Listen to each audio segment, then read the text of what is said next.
영국 전역에 이상한 열풍이 불기 시작했습니다. 한국어 배우기 열풍이었습니다. 프랑스어도 아니고 스페인어도 아닌 한국어였습니다. 정부가 권장한 것도 아니었습니다. 취업에 유리한 것도 아니었죠. 그런데 학생들이 스스로 찾고 있었습니다. 이런 일이 영국 전역에서 벌어지고 있었습니다. 맨체스터의 한 학교는 전교생 대상 확대를 검토 중이었습니다. 에든버러에서는 학부모들이 한국어 수업 개설을 청원했습니다. 영국은 언어를 가르치는 나라였습니다. 배우는 나라가 아니었죠. 그런데 지금 학생들이 스스로 한국어를 찾고 있었습니다. 열광하고 있었습니다. 교육부가 당황했고 학계가 혼란스러워했습니다.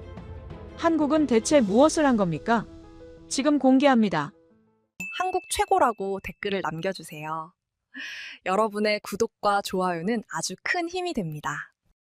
영국에서 언어 유행이 생긴 적이 있습니까? 없습니다.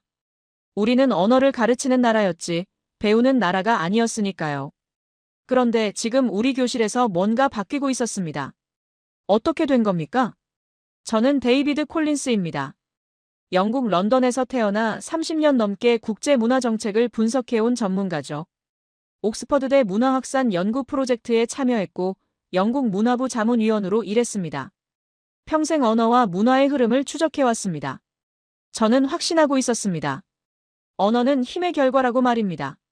강한 경제, 군사력, 문화 권력. 이것들이 뒷받침되지 않으면 언어는 퍼지지 않습니다. 그게 제가 30년간 목격한 법칙이었죠. 그런데 2024년 초 그 법칙에 금이 가기 시작했습니다. 한 장의 보고서가 제 책상에 도착했습니다. 영국 교육계에서 한국어 학습자가 급증하고 있다는 내용이었습니다.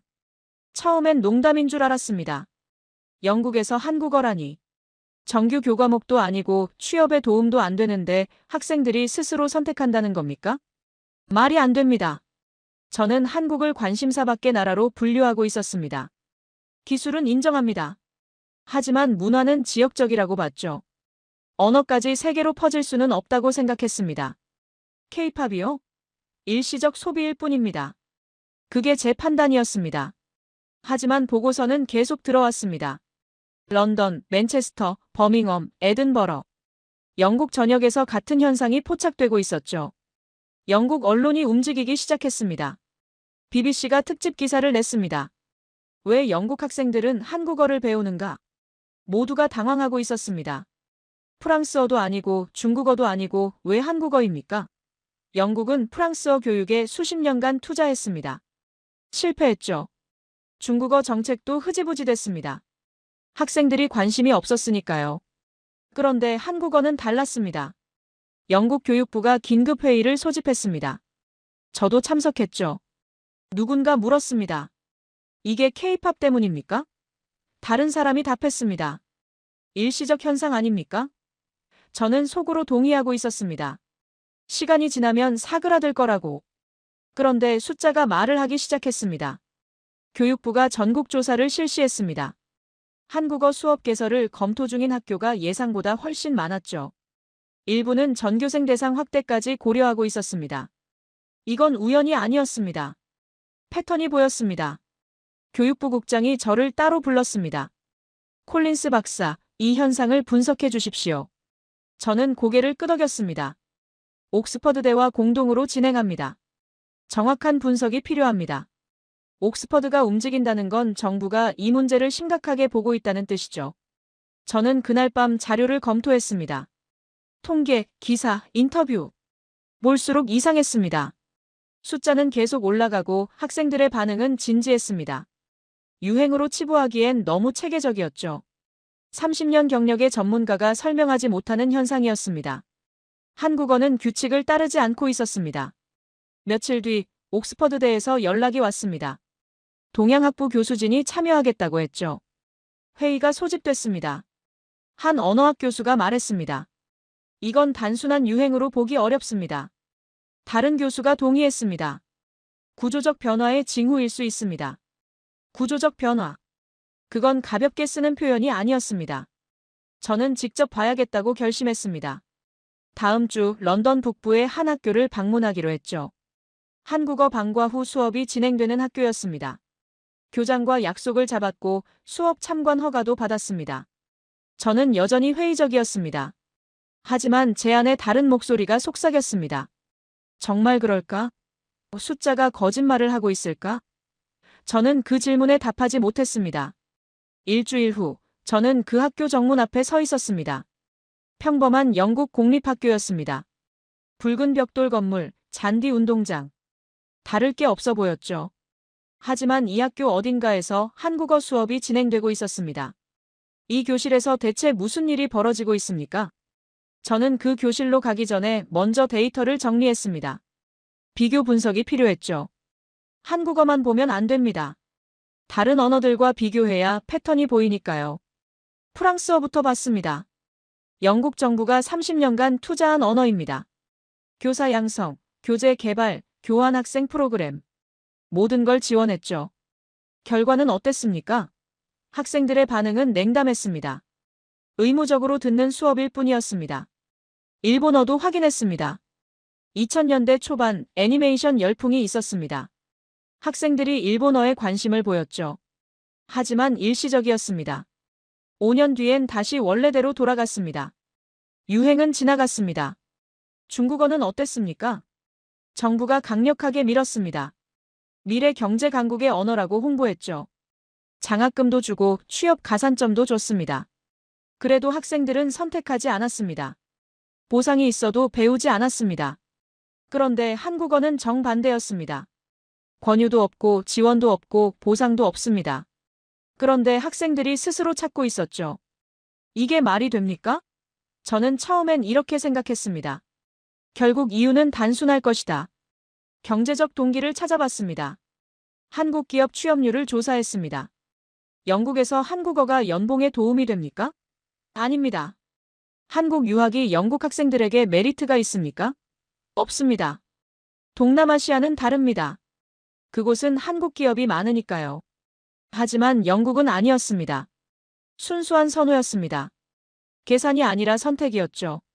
저는 혼란스러워지기 시작했습니다. 30년간 제가 분석해온 언어 확산 모델이 작동하지 않고 있었습니다. 동기가 없습니다. 옥스퍼드대 첫 회의가 열렸습니다. 교수진 5명이 모였죠. 언어학자가 먼저 말했습니다.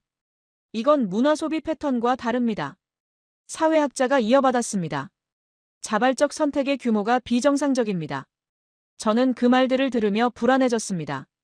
왜 모두 진지해진 겁니까? 이건 그냥 젊은 세대의 유행 아닙니까? 하지만 제 입에서 그 말이 나오지 않았습니다. 숫자가 그걸 허락하지 않았죠. 데이터는 분명했습니다. 회의가 끝난 뒤 저는 교수 한 명과 복도를 걸었습니다. 그가 물었습니다. 콜린스 박사, 솔직히 어떻게 생각하십니까? 저는 잠시 망설이다 답했습니다. 모르겠습니다. 처음 보는 패턴입니다. 그가 고개를 끄덕였습니다. 저도 그렇습니다. 학자가 모른다고 인정하는 건 쉽지 않습니다. 하지만 그날 저는 인정할 수밖에 없었습니다. 제가 가진 분석 틀로는 이 현상이 설명되지 않는다는 걸 말입니다. 미국 문화는 할리우드와 군사력으로 설명됩니다.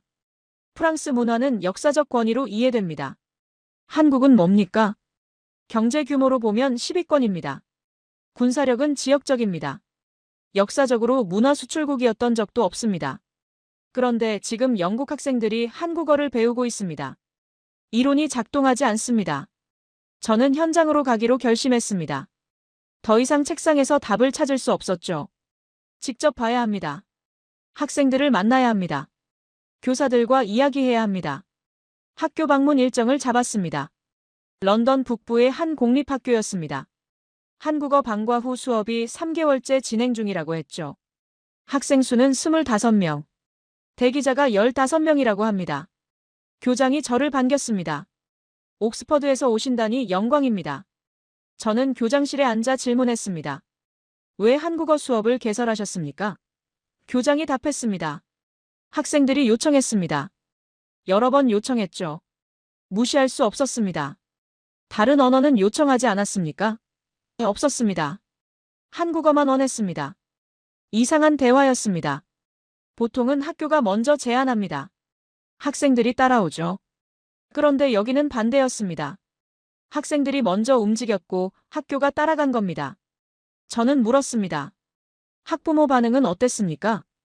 교장이 웃었습니다. 처음엔 의아해했습니다. 왜 한국어냐고 물었죠. 하지만 아이들이 설득했습니다. 학부모들도 결국 동의했습니다. 저는 그 말에서 뭔가 걸렸습니다. 학생들이 학부모를 설득했다는 부분이었습니다. 보통은 반대입니다. 학부모가 아이들을 설득하죠. 중국어 배워라. 프랑스어가 좋다. 하지만 한국어는 달랐습니다. 아이들이 주도하고 있었습니다. 저는 수업 참관을 요청했습니다. 물론입니다. 오늘 오후 3시에 시작합니다. 몇 시간 후, 저는 교실 뒤편에 서 있었습니다. 학생들이 들어왔습니다. 다양한 배경이었습니다. 백인, 흑인, 아시아계. 성적 우수자도 있고 평범한 학생도 있었죠. 공통점이 뭡니까? 눈빛이었습니다. 집중하고 있었습니다. 교사가 한글을 가르쳤습니다. 자음과 모음을 설명했죠. 학생들이 따라 썼습니다. 실수하고 웃고 다시 썼습니다. 저는 그 장면을 보며 이상한 기시감을 느꼈습니다. 이 아이들은 시험을 준비하는 얼굴이 아니었습니다. 뭔가 다른 걸 하고 있었죠. 뭡니까? 저는 그걸 알 수 없었습니다. 수업이 끝난 뒤 몇몇 학생을 인터뷰했습니다. 왜 한국어를 배우고 싶었니? 한 학생이 답했습니다. K-팝 가사를 이해하고 싶어요. 다른 학생이 말했습니다. 드라마를 자막 없이 보고 싶어요. 또 다른 학생이 덧붙였습니다. 한국 문화 전체를 알고 싶어요. 언어가 입구라고 생각했어요. 저는 그 말을 듣고 멈췄습니다. 입구라는 표현. 언어를 도구가 아니라 통로로 보고 있었습니다. 문화로 들어가는 입장권으로 생각하고 있었죠. 저는 그 순간 깨달았습니다. 이 아이들은 언어를 배우는 게 아니라는 걸 말입니다. 소속되고 싶어 하고 있었습니다. 학교를 나서며 저는 생각했습니다. 나는 늘 언어를 힘의 부산물로만 보아왔다고. 강한 나라의 언어가 퍼진다고. 하지만 지금 보고 있는 건 다릅니다. 한국어는 규칙을 따르지 않습니다. 그날 밤 저는 보고서 초안을 작성하기 시작했습니다. 하지만 첫 문장부터 막혔습니다. 뭐라고 써야 합니까? 한국어는 일시적 유행이라고 쓸 수 없었습니다. 거짓말이니까요. 그 순간 내 분석 틀에 금이 갔습니다. 저는 그 학교를 다시 방문했습니다. 한 번으로는 부족했죠. 더 봐야 했습니다. 교장이 흔쾌히 허락했습니다. 언제든 오십시오. 우리도 이 현상이 궁금합니다. 이번엔 학생들을 더 자세히 관찰했습니다. 25명의 학생들. 배경이 제각각이었습니다. 부유한 집안 아이도 있고 노동자 계층 아이도 있었죠. 성적 상위권도 있고 중하위권도 있었습니다. 공통점이 뭡니까? 한국어를 배우고 싶다는 것뿐이었습니다. 수업 시작 전 학생들끼리 대화하는 걸 들었습니다. 어제 드라마 봤어? 응, 대박이었어. 다음 주에 컴백한대. 진짜? 기대된다. 자연스러운 대화였습니다. 한국 문화가 이미 일상이었죠. 교사가 들어왔습니다. 영국인 교사였습니다. 한국에서 2년간 살았다고 했죠. 한국어를 유창하게 했습니다. 오늘은 기본 문장을 만들어 볼게요. 학생들이 집중했습니다. 칠판에 문장이 적혔습니다. 저는 학생입니다. 이것은 책입니다. 간단한 문장들이었습니다. 하지만 학생들의 반응이 달랐습니다. 그냥 따라 쓰는 게 아니었죠. 이해하려고 했습니다. 한 학생이 손을 들었습니다. 선생님, 왜 은과 는이 다른가요? 교사가 설명했습니다. 받침이 있으면 은, 없으면 는이에요. 학생이 고개를 끄덕였습니다. 규칙이 있네요. 저는 그 반응이 인상적이었습니다. 다른 언어 수업에서는 보기 힘든 모습이었죠. 보통 학생들은 문법을 싫어합니다. 외우기 귀찮아하죠. 하지만 이 아이들은 달랐습니다. 규칙을 찾아내는 걸 즐기고 있었습니다. 수업이 끝난 뒤 저는 교장과 다시 이야기했습니다. 특이한 점을 발견하셨습니까? 교장이 물었습니다. 저는 솔직하게 답했습니다. 학생들이 달라 보입니다. 뭔가 다른 걸 얻고 있는 것 같습니다. 교장이 웃었습니다. 맞습니다. 저도 그걸 느꼈습니다. 교장이 말을 이었습니다. 이 아이들은 소속감을 느낀다고 했어요. 한국어를 배우면서 세계와 연결된 느낌을 받는다고 했죠. 제 경력 25년 동안 처음 듣는 말이었습니다. 소속감이라는 표현이 걸렸습니다. 언어 수업에서 소속감이라니. 이게 무슨 의미입니까? 저는 더 캐물었습니다. 구체적으로 어떤 의미입니까? 교장이 생각하며 답했습니다. 아이들이 혼자가 아니라고 느끼는 것 같아요. 혼자가 아니다. 전 세계에 같은 걸 좋아하는 사람들이 있다는 걸 알게 됐대요. SNS로 소통하고 같은 노래를 듣고 같은 이야기를 나눈다고 했죠. 한국어는 그 커뮤니티의 언어래요.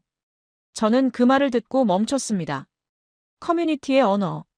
국가의 언어가 아니라 말입니다. 저는 평생 언어를 국가 단위로 분석해왔습니다. 영어는 미국과 영국의 언어. 프랑스어는 프랑스의 언어. 하지만 한국어는 다르게 작동하고 있었습니다. 국경을 넘어선 문화 집단의 언어였습니다. 며칠 뒤, 저는 학생 몇 명을 개별 인터뷰했습니다. 더 깊이 알고 싶었죠. 첫 번째 학생은 15세 여학생이었습니다. K-팝을 좋아해요? 제가 물었습니다. 네, 3년 전부터요. 그래서 한국어를 배우기 시작했니? 처음엔 그냥 듣기만 했어요. 근데 가사 의미가 궁금해졌어요. 번역을 봤는데 뭔가 아쉬웠어요. 직접 이해하고 싶었어요. 그 학생이 눈을 빛내며 말했습니다. 다른 학생은 16세 남학생이었습니다. 드라마 때문에 시작했어요. 자막이 느린 것 같았거든요. 배우들이 뭐라고 하는지 바로 알고 싶었어요. 저는 물었습니다. 그게 중요하니? 학생이 고개를 끄덕였습니다. 감정이 다르게 느껴져요. 자막으로는 안 나와요. 저는 그 말에서 핵심을 포착했습니다. 이 아이들은 정보를 원하는 게 아니었습니다. 감정을 원하고 있었죠. 직접적인 연결을 원하고 있었습니다. 세 번째 학생은 17세 여학생이었습니다. 한국 문화 전체가 궁금해요. 음악만이 아니라요. 음식, 역사, 사람들. 다 알고 싶어요. 언어를 배우면 이해가 깊어질 것 같았어요. 저는 물었습니다. 다른 나라는 관심 없니? 학생이 잠시 생각하더니 답했습니다. 일본도 좋아해요. 근데 한국은 달라요. 뭘랄까, 더 가깝게 느껴져요. 같은 시대를 살고 있다는 느낌? 저는 그 표현에 놀랐습니다. 같은 시대를 살고 있다는 느낌. 이건 언어 학습이 아니었습니다. 정체성 형성이었습니다. 이 아이들은 한국어를 통해 자기를 표현하고 있었죠. 나는 이런 문화를 좋아하는 사람이라고 선언하고 있었습니다. 그날 저녁, 저는 호텔방에서 노트에 적었습니다. 언어는 도구가 아니라 통로다. 한국어는 문화로 들어가는 입구 역할을 하고 있다. 학생들은 지식을 얻는 게 아니라 소속되고 있다. 저는 그 문장을 보며 깨달았습니다. 제가 틀렸다는 걸 말입니다. 30년간 저는 언어를 권력의 부산물로 봤습니다. 하지만 지금 보고 있는 건 다릅니다. 한국어는 힘 때문에 퍼지는 게 아니었습니다. 연결 때문에 퍼지고 있었습니다. 학생들은 한국을 배우는 게 아니었습니다. 한국을 통해 세계와 연결되고 있었죠. K-팝 팬이 전 세계에 있습니다. 드라마를 보는 사람이 수억 명입니다. 한국어는 그들과 소통하는 언어였습니다. 나는 처음으로 한국을 다시 보게 되었습니다. 작은 나라. 역사적으로 침략받은 나라. 경제 규모 10위권 나라. 하지만 지금은 달랐습니다. 한국은 통로를 만들었습니다. 사람과 사람을 연결하는 통로 말입니다. 그게 힘이었습니다. 저는 노트를 덮었습니다. 보고서를 어떻게 써야 할지 알 것 같았습니다. 하지만 동시에 두려웠습니다. 이 결론을 쓰면 제 이론 전체를 부정하는 겁니다. 학자로서 쉽지 않은 선택이었습니다. 저는 옥스퍼드로 돌아왔습니다. 보고서 초안을 작성해야 했죠. 하지만 책상 앞에 앉아서도 첫 문장을 쓰지 못했습니다. 뭐라고 써야 합니까? 한국어 현상은 구조적 변화다라고 쓸 수 없었습니다. 그건 제 30년 경력을 부정하는 겁니다. 언어는 힘의 결과라는 명제를 무너뜨리는 거죠. 저는 망설였습니다. 학자로서 정직해야 하지만 동시에 신중해야 합니다. 성급한 판단은 위험합니다. 그때 영국 언론에서 반론이 쏟아지기 시작했습니다. 타임스에 칼럼이 실렸습니다. 한국어 열풍, 과장된 유행일 뿐 가디언도 비슷한 논조였죠. K-팝 지나가면 끝날 현상. 저는 그 기사들을 읽으며 안도했습니다. 제 의심이 틀리지 않았다는 증거처럼 느껴졌죠. 전문가들이 나섰습니다. 한 언어학자가 BBC 인터뷰에서 말했습니다. 언어 확산은 최소 20년 이상 지켜봐야 합니다. 3년은 너무 짧습니다. 맞는 말입니다. 저도 그렇게 생각했습니다. 우리는 너무 빨리 의미를 부여하고 있다고. 침착하게 관찰해야 한다고. 저는 보고서 초안에 그렇게 적었습니다. 현 단계에서는 과열 현상으로 판단된다. 그 문장을 쓰고 나니 마음이 편해졌습니다. 하지만 밤에 잠을 이룰 수 없었습니다. 그 학생들의 눈빛이 떠올랐죠. 교실에서 본 집중력이 생각났습니다. 소속감을 느낀다던 교장의 말이 귓가에 맴돌았습니다. 이 문장이 사실을 가리고 있지 않습니까? 저는 자정이 넘어서 책상으로 돌아왔습니다. 최신 데이터를 다시 확인했습니다.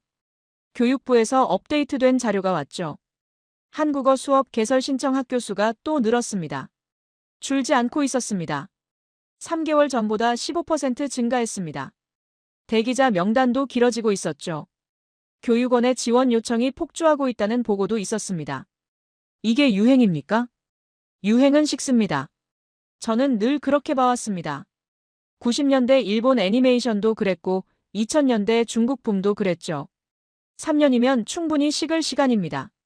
하지만 한국어는 식지 않고 있었습니다. 오히려 더 커지고 있었습니다.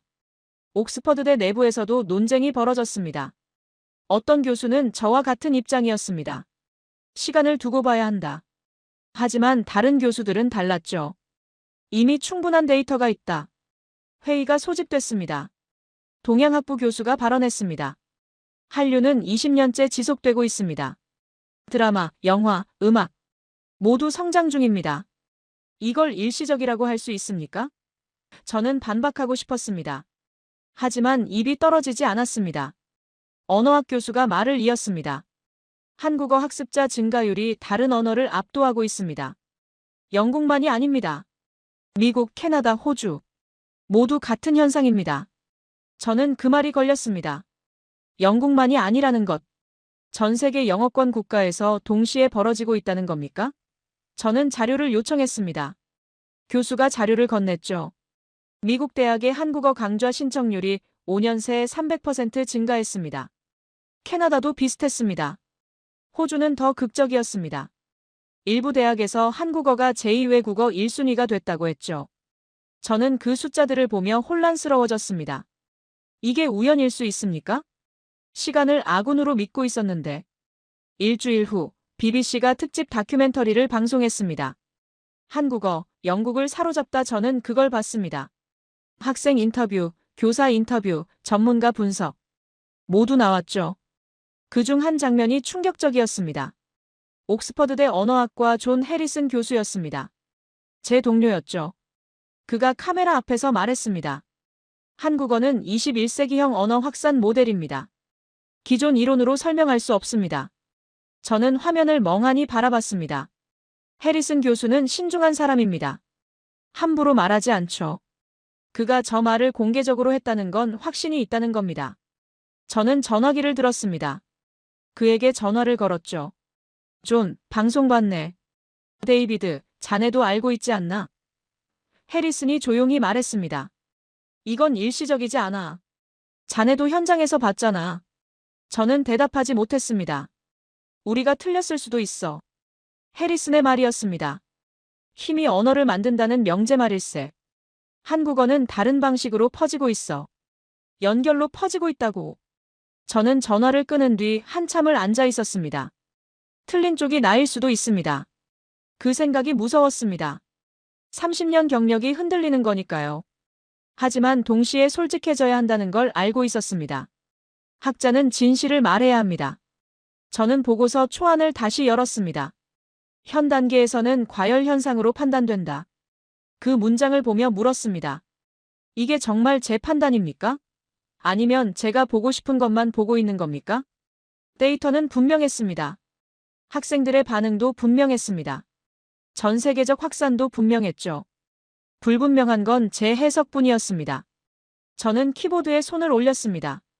그리고 그 문장을 지웠습니다. 새로운 문장을 쓰기 시작했습니다. 한국어 확산은 구조적 변화의 초기 신호로 보인다. 그 문장을 쓰고 나니 손이 떨렸습니다. 이건 제 이론을 부정하는 겁니다. 하지만 거짓말을 쓸 수는 없었죠. 인정은 학자의 미덕입니다. 동시에 가장 아픈 선택이기도 합니다. 저는 그날 밤 보고서를 다시 쓰기 시작했습니다. 정직하게 쓰기로 했죠. 제가 본 것, 느낀 것, 혼란스러운 것 모두 적기로 했습니다.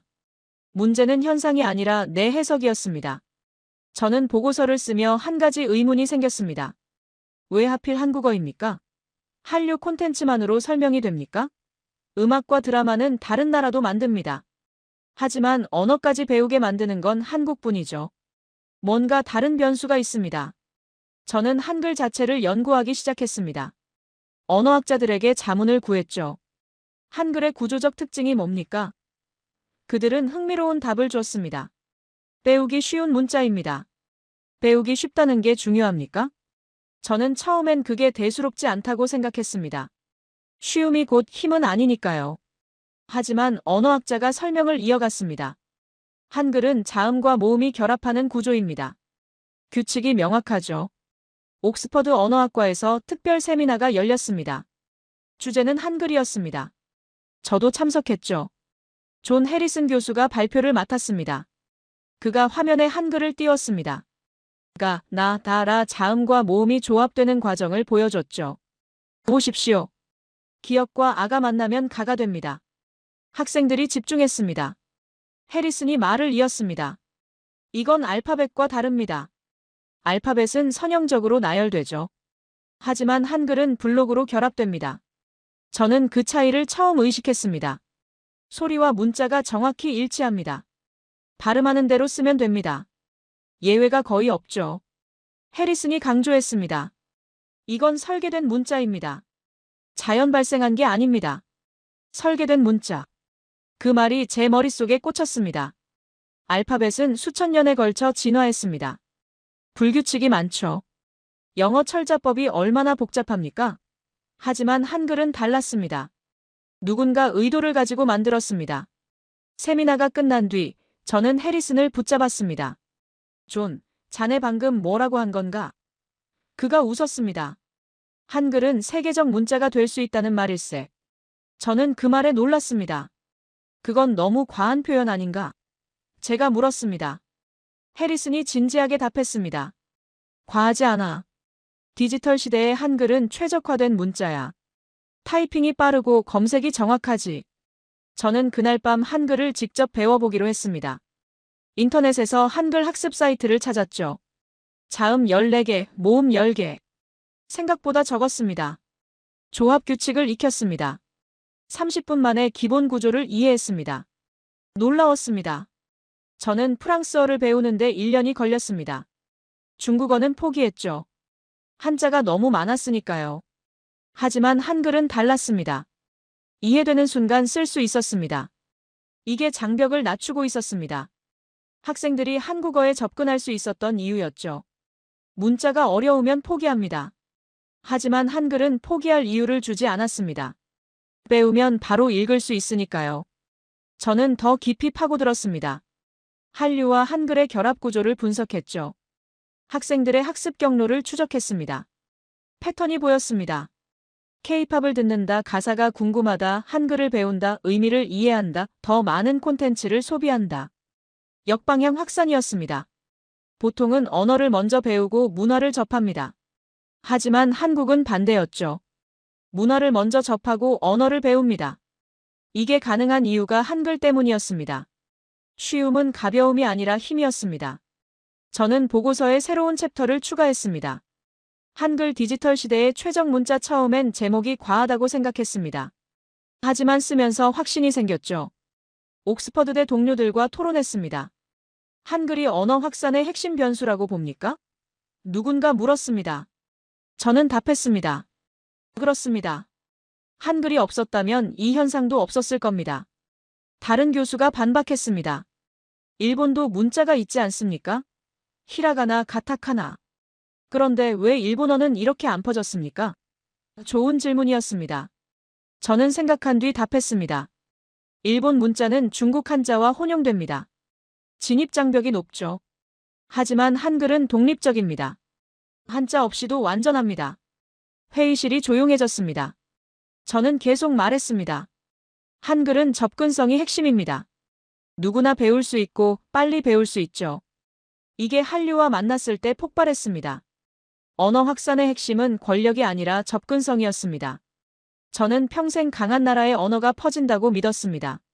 미국, 영국, 프랑스 모두 강대국이었죠. 하지만 한국은 달랐습니다. 강대국이 아닌데 언어가 퍼지고 있었습니다. 왜입니까? 배우기 쉬웠기 때문입니다. 저는 그날 밤 노트에 적었습니다. 언어는 설계될 수 있다. 한글은 그 증거다. 세종대왕은 500년 전에 디지털 시대를 예견했는가? 과장처럼 들렸지만 농담이 아니었습니다. 한글은 효율의 결정체였습니다. 며칠 뒤 저는 런던의 한 서점을 방문했습니다. 한국어 학습서 코너가 따로 있었죠. 5년 전엔 없던 풍경입니다. 책들을 훑어봤습니다. 30분에 배우는 한글, 하루 만에 읽는 한글. 제목들이 자신감으로 가득했습니다. 과장이 아니었습니다. 실제로 가능했죠. 저도 직접 확인했으니까요. 30분이면 구조를 이해할 수 있습니다. 하루면 읽을 수 있습니다. 이건 경쟁력이었습니다. 저는 서점을 나서며 생각했습니다. 나는 언어가 아니라 설계를 보고 있다고. 한국은 우연히 성공한 게 아니라는 걸 말입니다. 한글이라는 도구가 있었습니다. 그 도구가 지금 세계로 퍼지고 있었습니다. 저는 처음으로 경외감을 느꼈습니다. 개인의 유행이 아니었습니다. 문명의 코드가 움직이고 있었죠. 한글은 단순한 문자가 아니었습니다. 21세기형 소통 도구였습니다. 저는 보고서를 마무리하며 한 가지 사실을 깨달았습니다. 문제는 한국이 아니었습니다.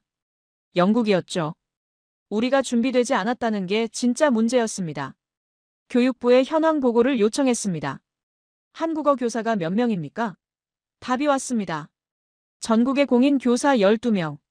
12명입니다. 한국어를 배우고 싶어하는 학생은 수천 명인데 말이죠. 이게 말이 됩니까? 교재는 어떻습니까? 영국 교육과정에 맞는 한국어 교재가 없었습니다. 학교들이 한국 교재를 수입해서 쓰고 있었죠. 번역도 안 된 채로요.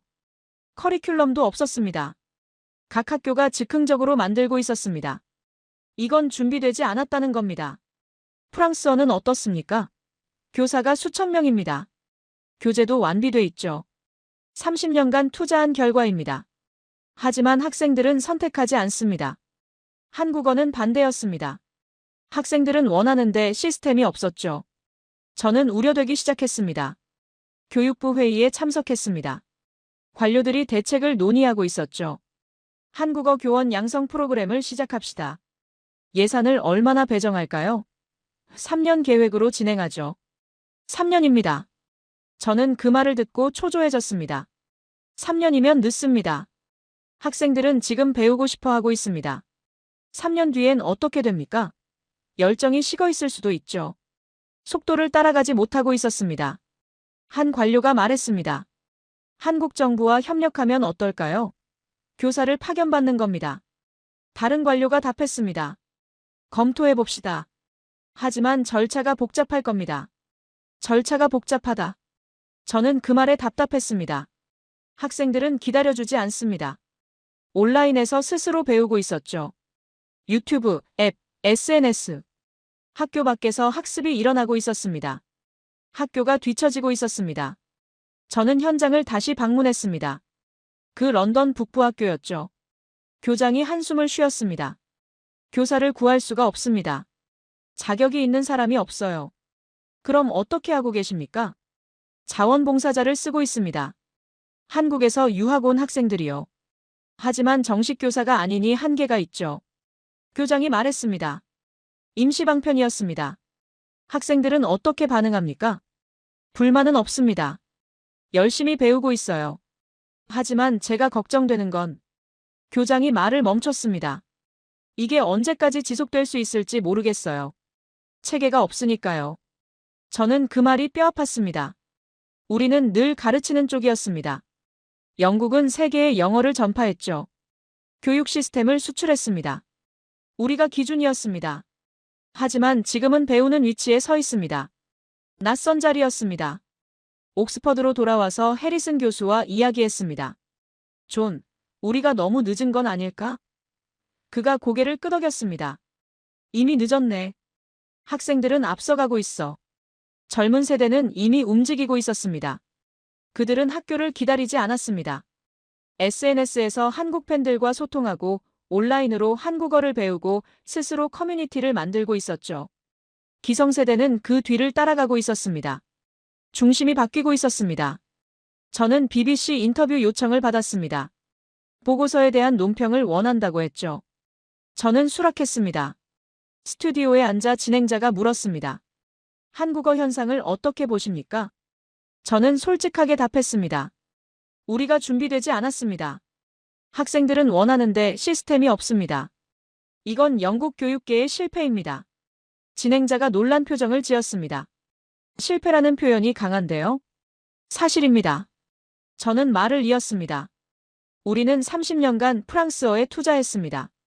학생들은 관심이 없었죠. 하지만 한국어는 학생들이 먼저 원하고 있습니다. 우리는 대응하지 못하고 있습니다. 그럼 어떻게 해야 합니까? 속도를 내야 합니다. 지금 당장 교사를 양성하고 교재를 만들고 시스템을 구축해야 합니다. 3년을 기다릴 수 없습니다. 저는 단호하게 말했습니다. 방송이 나간 뒤 반응이 뜨거웠습니다. 일부는 지지했습니다. 콜린스 박사가 옳다.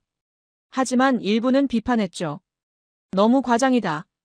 한국에 너무 우호적이다. 저는 그 반응들을 보며 깨달았습니다. 문제는 한국이 아니었습니다. 우리가 인정하고 싶지 않다는 게 문제였죠. 영국이 배우는 위치에 선다는 걸 받아들이기 힘든 겁니다. 제국의 자존심이 방해하고 있었습니다. 하지만 현실은 분명했습니다. 젊은 세대는 자존심 따위 신경 쓰지 않습니다. 좋은 건 좋다고 합니다. 한국 문화가 좋으니 배웁니다. 한국어가 필요하니 익힙니다. 기성세대의 고민 따위 관심 없습니다. 중심은 허락을 구하지 않습니다. 저는 그날 밤 보고서 결론을 다시 썼습니다. 영국은 문화 수입국 위치를 받아들여야 한다. 이는 패배가 아니라 현실이다. 젊은 세대는 이미 선택했다. 강한 문장이었습니다. 하지만 진실이었죠. 저는 더 이상 회피하지 않기로 했습니다. 30년 경력의 자존심보다 진실이 중요합니다. 학자로서 해야 할 일은 현실을 직시하는 겁니다. 이 흐름은 되돌릴 수 없습니다. 2024년 여름 웸블리 스타디움에서 공연이 있었습니다. BTS였습니다. 6만 석이 매진됐죠. 저는 그 뉴스를 보고 멈췄습니다. 웸블리입니다. 저 무대는 아무나 서는 곳이 아닙니다. 비틀즈가 섰던 무대입니다. 퀸이 전설을 만든 곳이죠. 롤링스톤스, 콜드플레이. 세계 최정상 아티스트들만 서는 무대입니다. 그곳을 한국 그룹이 가득 채웠다는 겁니까? 저는 믿기지 않았습니다. 하지만 사진이 증명하고 있었습니다. 6만 명의 관중. 대부분이 영국인이었죠. 한국어 구호가 울려 퍼졌다고 합니다. 아미밤이라는 응원봉이 웸블리를 가득 채웠다고 했죠. 영국 언론의 반응이 달랐습니다. 타임스가 일면에 실었습니다. 21세기의 비틀즈. 저는 그 헤드라인을 보고 경악했습니다. 비틀즈라는 이름은 쉽게 꺼내는 단어가 아닙니다. 영국의 자존심이죠. 그 이름을 한국 그룹에 붙였습니다. 가디언도 비슷했습니다. 글로벌 문화 아이콘의 탄생 조롱도 없고 유보도 없었습니다. 정면 평가였죠. BBC는 특집 다큐멘터리를 3부작으로 제작했습니다. 분위기가 완전히 바뀌었습니다. 3년 전만 해도 K-팝은 일시적 유행이라고 했습니다. 2년 전엔 아시아 트렌드라고 폄하했죠. 하지만 지금은 달랐습니다. 그들은 더 이상 비켜서지 않았습니다. 인정하고 있었습니다. 저는 그 변화가 무엇을 의미하는지 알고 있었습니다. 문화 권위의 전환이었죠. 영국은 늘 문화에 이름을 붙이는 나라였습니다. 이건 좋다, 저건 유행이다. 우리가 판단했습니다. 하지만 이제는 아니었습니다. 한국 문화가 영국의 평가를 넘어섰습니다. 소비되는 문화가 아니라 기준이 되는 문화가 됐죠. 영국이 따라가고 있었습니다. 판단하는 위치에서 벗어나고 있었습니다. 몇 달 뒤 더 충격적인 소식이 왔습니다. 찰스 3세 국왕이 블랙핑크에게 대영 제국 훈장을 수여한다고 발표했죠. 저는 그 뉴스를 보고 할 말을 잃었습니다. 대영 제국 훈장입니다. 국가가 인정하는 최고 영예죠. 단순한 인기가 아니었습니다. 공적 영향력을 인정한다는 겁니다. 영국 사회에 긍정적 기여를 했다는 의미죠. 한국 가수에게 그런 훈장을 준다는 게 무슨 뜻입니까? 국가가 움직였다는 겁니다. 개인의 취향이 아니라 국가 차원의 인정이었습니다. 저는 그 의미를 생각하며 숙연해졌습니다. 이건 상징이었죠. 영국이 한국 문화를 공식적으로 받아들인다는 상징이었습니다. 저는 제 보고서를 다시 꺼냈습니다. 결론 부분을 읽었습니다. 한국어 현상은 구조적 변화의 초기 신호로 보인다. 그 문장이 이제는 약하게 느껴졌습니다. 초기 신호가 아니었습니다. 이미 진행 중이었죠. 저는 그 문장을 지웠습니다. 새로 썼습니다. 한국어 확산은 문화 패권 이동의 명확한 증거다. 손이 떨렸습니다. 이 문장은 거대한 선언이었죠. 제 경력 전체를 뒤집는 결론이었습니다. 하지만 거짓말은 쓸 수 없었습니다. 웸블리가 증명했습니다. 대영 제국 훈장이 확인했죠. 영국 언론의 태도 변화가 보여줬습니다. 한국은 더 이상 평가받는 위치가 아니었습니다. 평가하는 위치로 올라왔습니다. 저는 30년간 미국 문화의 확산을 봐왔습니다. 할리우드, 팝 음악, 패스트푸드. 모두 권력에서 나왔죠. 경제력과 군사력이 뒷받침했습니다. 하지만 한국은 달랐습니다. 권력이 아니라 매력으로 퍼졌습니다. 학생들이 스스로 선택했습니다. 정부가 강요하지 않았죠. 기업이 밀어붙이지도 않았습니다. 순수하게 좋아서 배우고 있었습니다. 이게 새로운 방식이었습니다. 21세기형 문화 확산이었습니다. 저는 보고서를 마무리하며 한 문장을 더 추가했습니다. 영국은 더 이상 문화 중심이 아니다. 중심은 이동했다. 한국은 그 새로운 중심 중 하나다. 이 문장은 고통스러웠습니다. 영국인으로서 인정하기 힘든 진실이었죠. 하지만 학자로서 써야 했습니다. 진실은 편안함보다 중요하니까요. 저는 보고서를 제출했습니다. 반응은 즉각적이었습니다. 일부 동료들이 격렬하게 반발했습니다. 너무 과하다, 한국을 과대평가했다. 하지만 다른 동료들은 지지했죠. 용기 있는 결론이다. 정직한 분석이다. 교육부는 침묵했습니다. 받아들이기 힘들었을 겁니다. 하지만 부정할 수도 없었죠. 데이터가 명확했으니까요. 웸블리가 증명했으니까요. 국왕이 인정했으니까요. 현실은 변명을 허락하지 않았습니다. 저는 그날 이후 편하게 잠들 수 있었습니다. 30년 만에 처음으로 제 양심과 타협하지 않았죠. 틀릴 수도 있습니다. 하지만 정직했습니다. 그것만으로 충분했습니다. 영국 거리를 걸으며 저는 젊은이들을 봤습니다. 한국 브랜드 옷을 입고 이어폰으로 케이팝을 들으며 친구들과 한국어를 섞어 쓰고 있었죠. 그들에게 한국은 동경의 대상이었습니다. 제국의 자존심 따위 관심 없었습니다. 좋은 건 좋다고 말했습니다. 배울 건 배운다고 했죠. 저는 그 솔직함이 부러웠습니다. 기성세대는 너무 많은 걸 고려합니다. 역사, 체면, 자존심. 하지만 젊은 세대는 단순했습니다. 좋으면 선택합니다. 그게 전부였죠. 그리고 그들이 옳았습니다. 중심은 그들이 결정하는 겁니다. 기성세대가 허락하는 게 아니었습니다. 이제 결론은 분명합니다. 저는 보고서를 제출한 뒤 한 가지를 더 조사했습니다. 한국어만 퍼지는 게 아니었습니다. 음식, 콘텐츠, 라이프 스타일. 모든 게 동시에 움직이고 있었죠. 이건 하나가 아니었습니다. 런던 시내를 걸었습니다. 한국 레스토랑이 늘어나고 있었죠. 5년 전엔 차이나타운에 몇 개뿐이었습니다. 하지만 지금은 메인 스트리트에 있었습니다. 젊은이들로 가득했습니다. 메뉴를 봤습니다. 김치찌개, 비빔밥, 불고기. 한글 그대로 적혀 있었습니다. 번역도 안 했죠. 손님들이 그 이름을 그대로 불렀습니다. 김치찌개 하나요? 발음이 자연스러웠습니다. 일상으로 들어왔습니다. 슈퍼마켓에 갔습니다. 한국 식품 코너가 따로 있었죠. 고추장, 김, 라면. 선반이 비어 있었습니다. 팔려나간 겁니다. 직원에게 물었습니다. 언제 재입고됩니까? 내일 들어옵니다. 요즘 너무 잘 나가요. 직원이 웃으며 답했습니다. 특히 고추장이요. 영국 사람들이 모든 음식에 뿌려 먹어요. 저는 그 말이 인상적이었습니다. 고추장이 영국 식탁에 올라가고 있다는 겁니까? BBC가 한식 특집을 방송했습니다. 건강 프로그램이었습니다. 발효 음식의 과학 김치가 주인공이었죠. 영국 의사들이 출연해서 설명했습니다. 프로바이오틱스가 풍부합니다. 장 건강에 탁월합니다. 웰빙 식품으로 평가하고 있었습니다. 영국 정부가 김치의 날을 제정했다는 소식도 들었습니다. 공식 기념일이 된 겁니다. 한국 음식이 영국 달력에 들어갔죠. 이게 무슨 의미입니까? 문화가 제도에 들어갔다는 겁니다. 치킨 프랜차이즈도 늘어났습니다. 한국식 치킨이었죠. KFC가 아닙니다. 한국 브랜드였습니다. 젊은이들이 줄 서서 기다렸습니다. 양념치킨, 간장치킨 주문하는 소리가 들렸습니다. 경쟁력이 있었습니다. 저는 옥스퍼드 영어사전 편찬위원회에 연락했습니다. 한국어 단어 등재 현황을 물었죠. 답이 놀라웠습니다. 지난 3년간 26개 단어가 추가됐다고 했습니다. 26개입니다. 김치, 비빔밥, 한류, 케이팝, 먹방. 모두 그대로 영어사전에 올랐습니다. 번역 없이 말이죠. 한국어가 영어 단어가 된 겁니다. 언어는 제도에 들어갔습니다. 사전에 오른 언어는 돌아가지 않습니다. 일시적 유행은 사전에 오르지 않죠. 검증된 것만 들어갑니다. 한국어가 그 문턱을 넘었습니다. 저는 편찬위원과 통화했습니다. 왜 이렇게 많은 한국어가 등재됐습니까? 제가 물었습니다.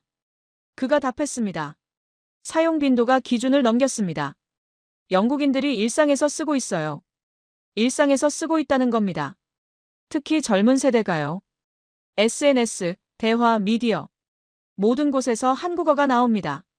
무시할 수 없었죠. 그가 말했습니다. 저는 그 말을 듣고 깨달았습니다. 젊은 세대는 허락을 기다리지 않습니다. 그들은 이미 사용하고 있었습니다. 사전이 따라간 겁니다.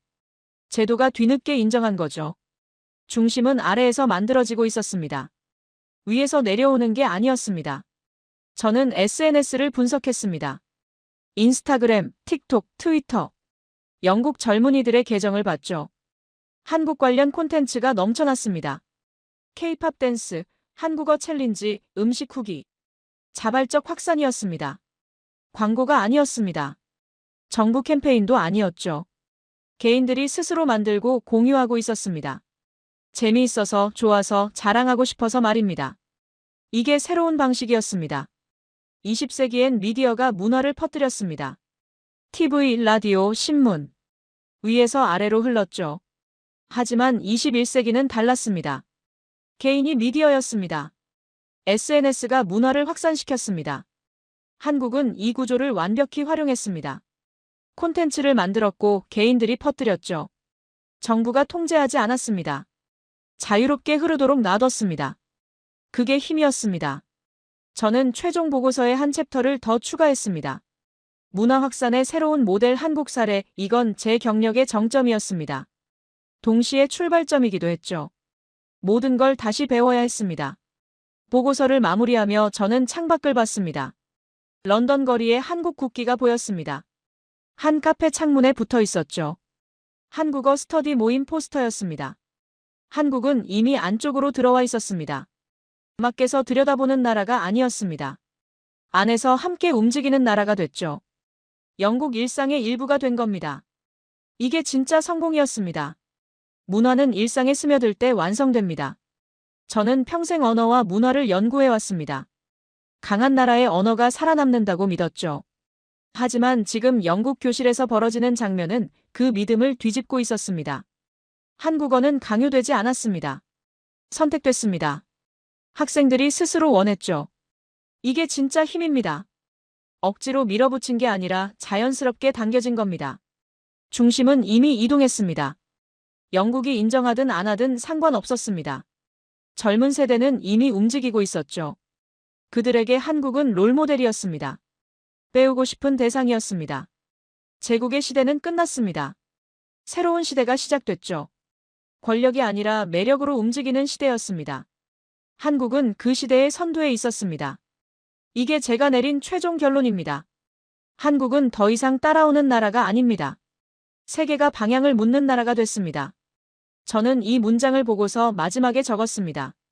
30년 경력을 쏟아 부은 결론이었죠. 틀릴 수도 있습니다. 하지만 정직했습니다.